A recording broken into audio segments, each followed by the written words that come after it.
Big thanks to MP Beef for sponsoring today's video. This channel is called Microphone Nerds for a reason. Here is a particularly nerdy video. I'm going to go through how I've custom set up my GH6. I think customizing your cameras is absolutely essential for getting the best out of your equipment, and your mileage may vary. What works for me may not work for you. One thing to note, I am a hybrid shooter with a GH6, so some of my custom bits are photo-centric. Anyway, let's start at the top. Out of the box, your audio setting button looks like this, which is great, you know, but what the hell can you do with it unless you have an XLR adapter? So I've changed it to audio metering, which is much more useful for my needs. For instance, if I'm using a radio mic at a wedding, I need it sort of -12 or more dB because the signal from my radio mic sounds better if it's stronger from the radio mic. If I'm using a shotgun mic, I may need to boost it up. So having this at the touch of a button is very, very handy for my needs. Which brings me on to the first thing I hate about the GH6. There are count them, four channels of audio every single time you record. However, they're all the same exact volume. If you could set one a little bit lower, a little bit higher, so that you had backup tracks if anything peaks, that would be worth its weight in gold. Please, please, Lumix, if that is available to do, please do it. It would be amazing. As it stands, you get 4 identical tracks of the same old crap, and when you put things in your Final Cut or whatever it is you use, you have to like untick 3 of them just to make that clip usable. The first time I put audio in, I didn't realise, and they all 4 just play at the same time, so I thought I'd peaked the audio and completely ruined the take, when really you just have to go in and untick, and it's just a pain in the backside. This is really a feature that benefits if you have the XLR hot shoe adapter, so there'll be many great cinema benefits for this. You know, you can have multiple audio sources coming in, but for the vast majority of people that don't use that and just have one audio source coming in, it's a pain in the backside and it could be utilised so much better. Let's move to the front of the camera. I have punch in. So when I'm mid-take, for instance, if I'm shooting an event or a wedding and I just want to double check everything's in focus, I can punch in and see. And I have to say, I really enjoy that you can check your focus peaking while you're recording now. That was never an option with my cameras in the past. Lower down, I have access to waveforms. I like that you can sort of press a button, it takes up the full screen, you can check what you need to check, and then press a button, it goes away. So I like to be able to see it, check, and then press the button and it's gone. Because I don't use a shoulder rig at this time, I don't really have any benefit for the front record button, so I've changed that to my night mode settings. This is great for if I'm shooting in the dark, when I'm camping, if I'm doing astrophotography, if I'm doing cityscapes at night, whatever. It turns your EVF and your back monitor red, so you don't lose your night vision. In the button in the middle of like my focus toggle bit, I have my auto focus preferences. If I do animal or bird photography, then you know it'd be better to do human/animal. Most of the time just having human there is good, but it's good to swap between the two as and when you need it. My AF on button has my guide marker toggle. So when I'm shooting open gate, which is a 4:3 ratio, it's absolutely essential that you can see your 16:9 markers. One thing I hate and wish that I was able to do is have both the 16:9 and the 9:16 markers on screen, so that when I am shooting open gate, I can see the compositions clearly for both. As it stands, you can only have one or the other, and there is no quick way to switch between the two.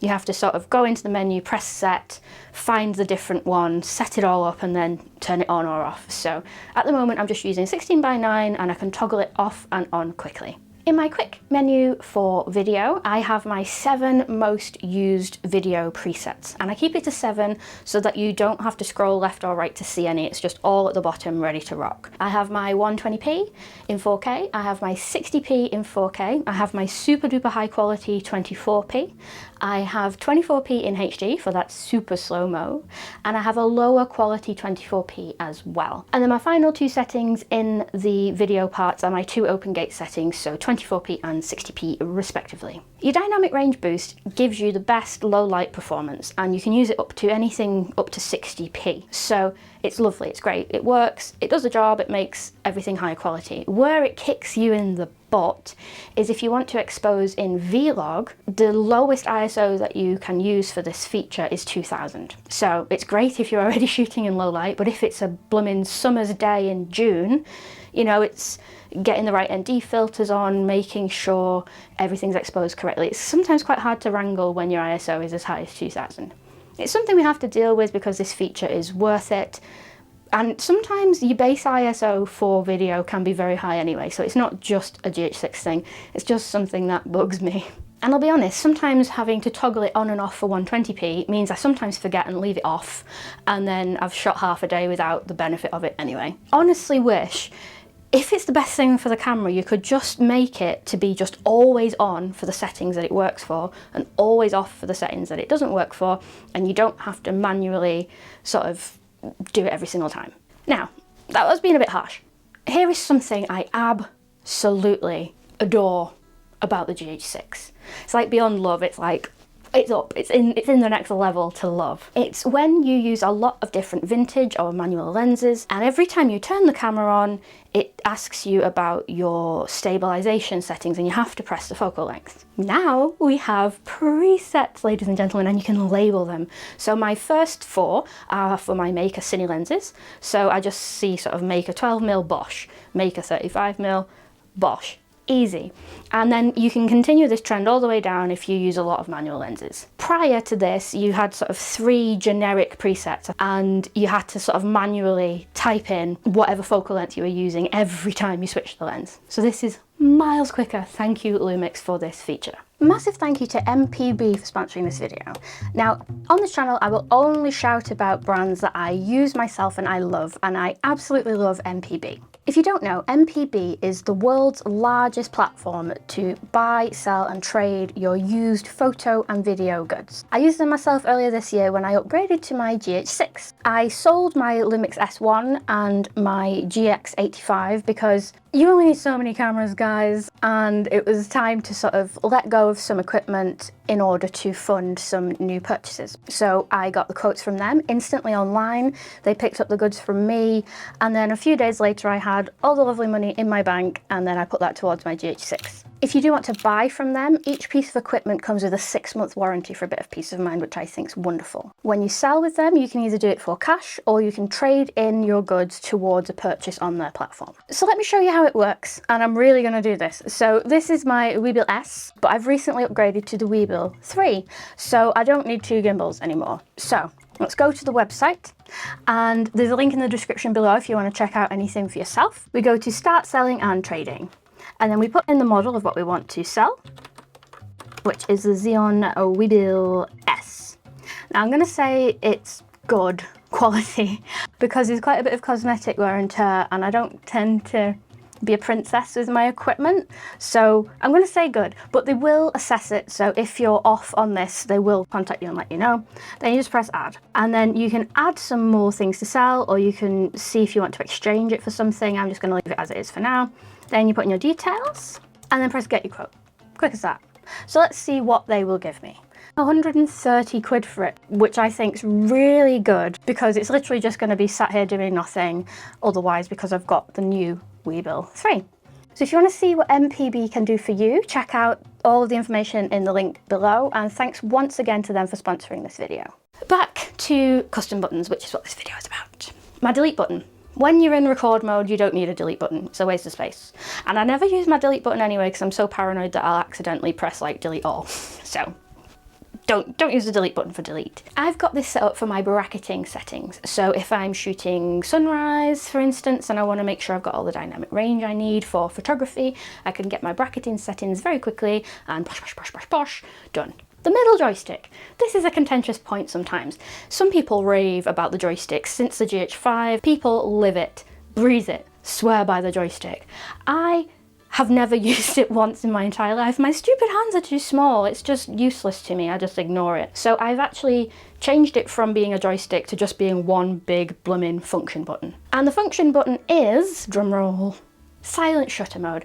I appreciate this is super niche, but if you're in a small venue in the morning for bridal prep, for instance, and every time someone hears your shutter, they freeze. If you stick silent mode on, you're just like, pew, pew, pew, pew, pew, pew. dead quiet. No one knows you're doing anything and you can get some absolute gold. And you can actually custom function every single up, down, left, right on your dial, but I think it's too easy to accidentally press stuff that way, so I've just used up.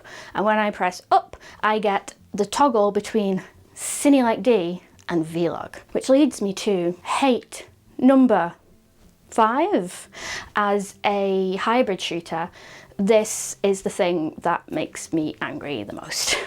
Ideal world, you want to shoot in Cine Like D for your photography, or natural, whatever you like, but never Vlog, because Vlog for photographs is a bad time. And all your other profiles, if you shoot in the wrong one, you can change it in your raw files. If you shoot in Vlog, because of the way that it exposes differently, you're screwed, it's crap.